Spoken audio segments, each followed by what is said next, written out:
I'm currently under a boycott by the EFF.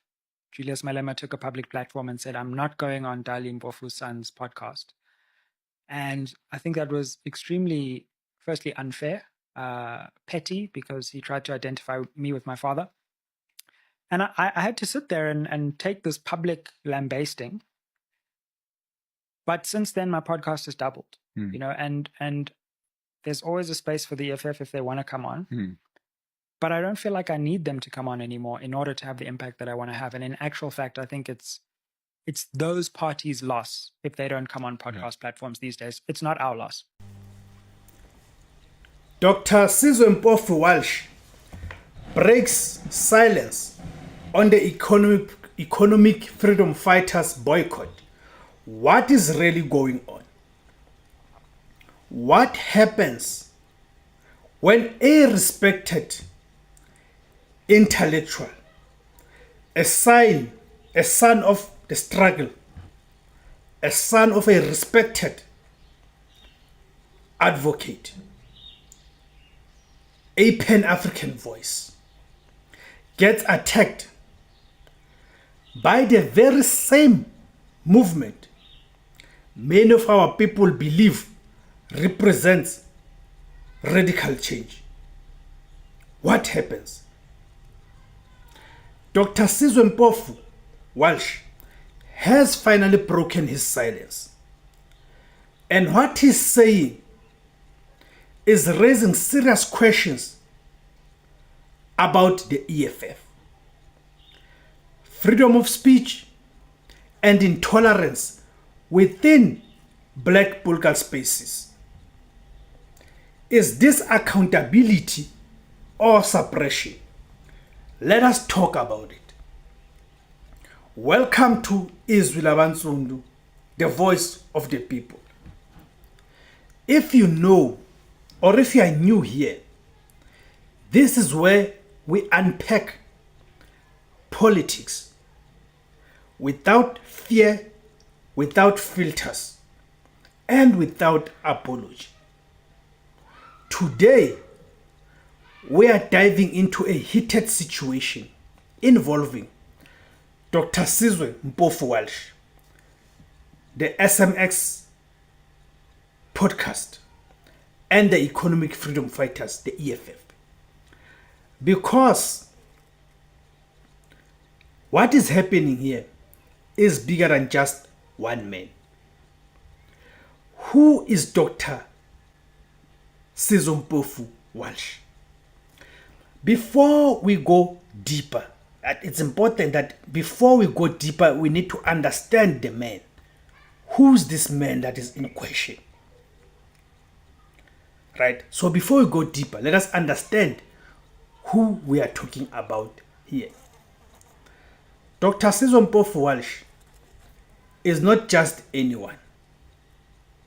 He is a Rhodes Scholar, an Oxford graduate, a political analyst, and the son of Advocate Dali Mpofu, Senior Counsel.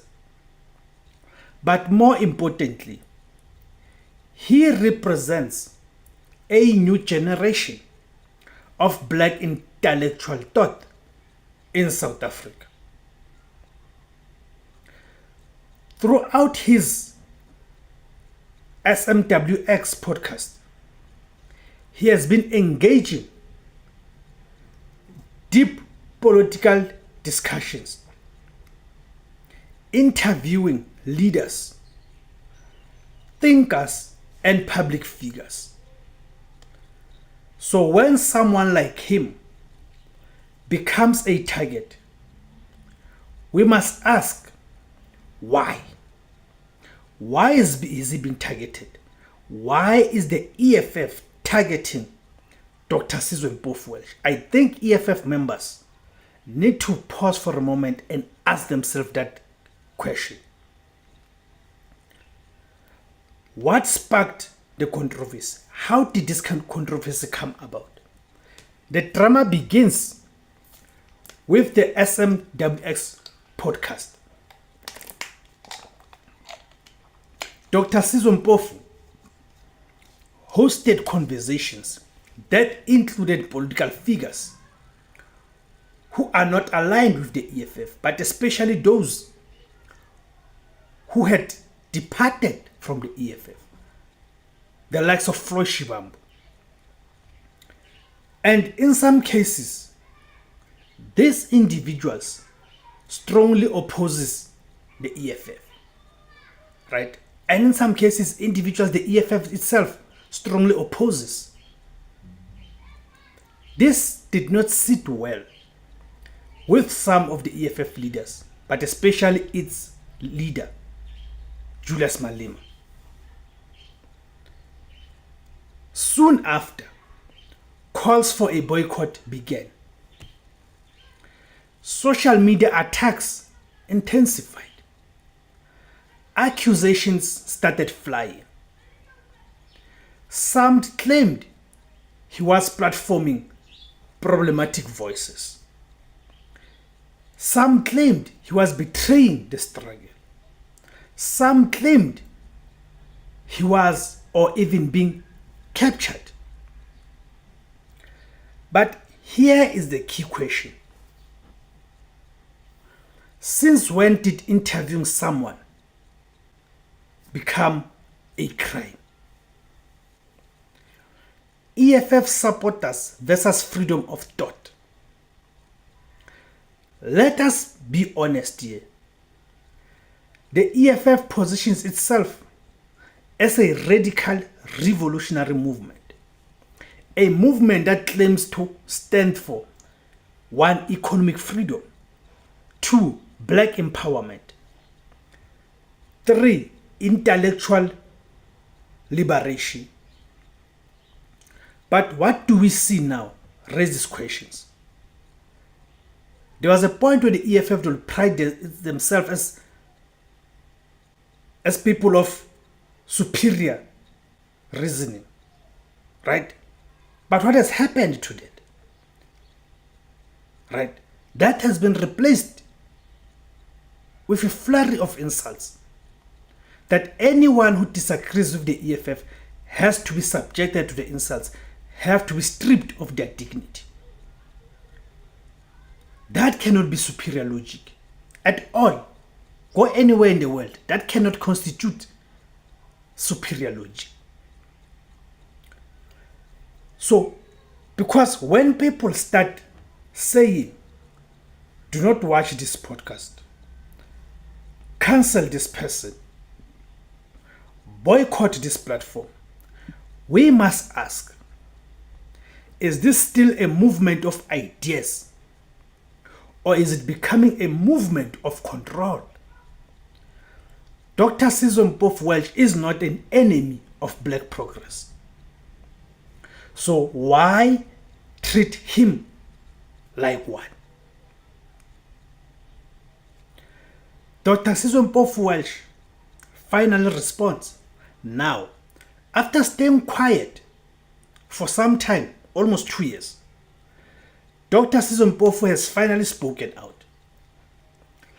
And his response was calm, measured, but powerful. He essentially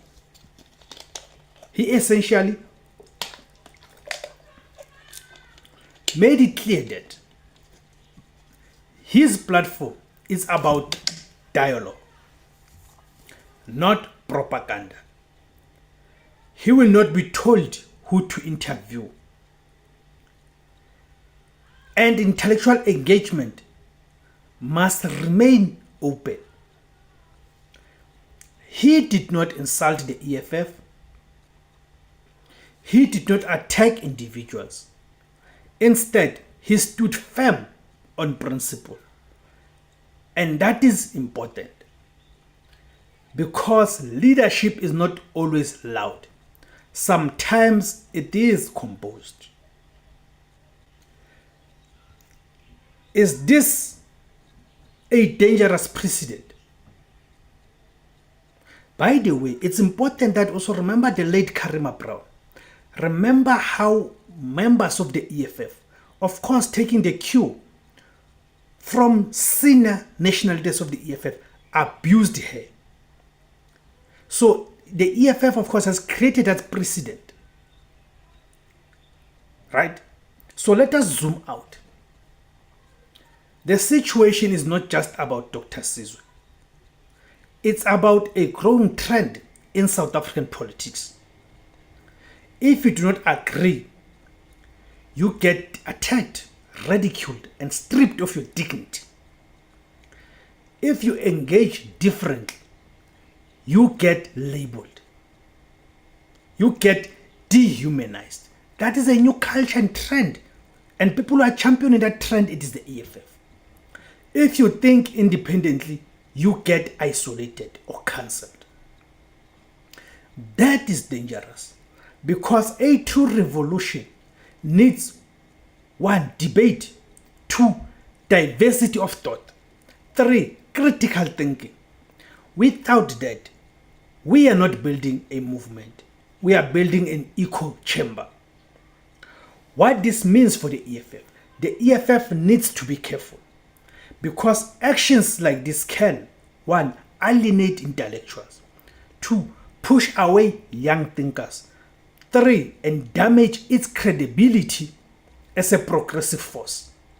You cannot claim to fight oppression while suppressing voices within your own ideological space.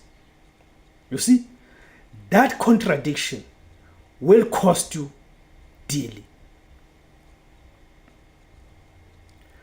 In conclusion, at the end of the day, Dr. Sizwe Mpofu-Walsh has made one thing clear. He will not be bullied into silence. And maybe that is the lesson here. Because South Africa does not need more controlled voices. It needs courageous ones. The ones who are courageous enough to speak out. If you believe in freedom of thought, if you believe in open dialogue, then this conversation matters. Comment below. Is the EFF justified? Or are they going too far? Do not forget to like, subscribe, join, and share. This is IZWI LABANSUNDU, the voice for Africans, the voice of the people, and my name is Dr Sizwe Mpofu-Walsh, Africa.